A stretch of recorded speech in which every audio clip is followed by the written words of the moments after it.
مدینے کا امن خطرے میں، ایک یہودی قبیلہ مسلمانوں کے خلاف بغاوت پر اتر آیا، عورتوں تک پر ظلم کیا گیا۔ نبی کریم صلی اللہ علیہ وسلم نے صبر کا مظاہرہ فرمایا، لیکن پھر ایک ایسا واقعہ پیش آیا جس نے سب کچھ بدل کے رکھ دیا۔ کیا ہوا اور مسلمانوں کو کیسے رد عمل دکھانا پڑا؟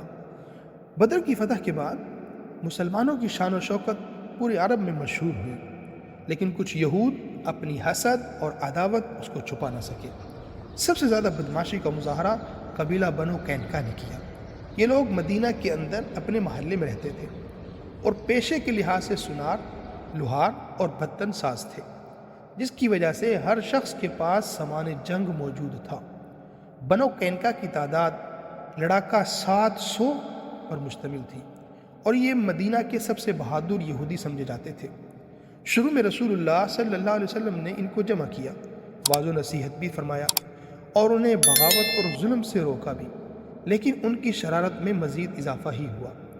ایک دن ایک عرب عورت بازار میں آئی جس کے ساتھ سناروں نے بدسلوکی کی۔ اس بدسلوکی کو ایک مسلمان نے دیکھا اور جس یہودی نے بدسلوکی کی تھی اس کو قتل کر دیا۔ بدلے میں یہودیوں نے اس مسلمان پر حملہ کیا اور ان کو شہید کر دیا۔ اب مسلمان پر حملہ کر کے یہودیوں نے جواباً جب مسلمان کو مار ڈالا تو ہنگامہ برپا ہو گیا۔ یہودیوں کی شرارت نے خود ان کے لیے خطرہ پیدا کیا، گویا انہوں نے اپنی قبر خود کھود لی۔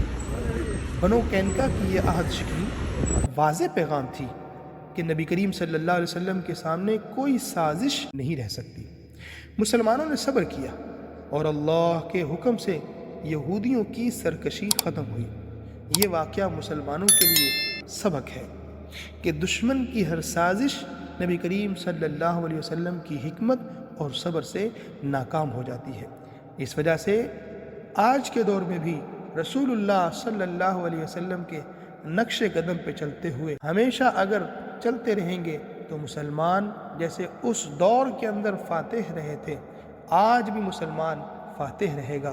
جیسے اس دور کے اندر مسلمانوں نے عزتیں سمیٹی تھیں، یہ اس دور کے اندر مسلمان عزت کی بلند چوٹیوں پر پہنچے ہوئے تھے۔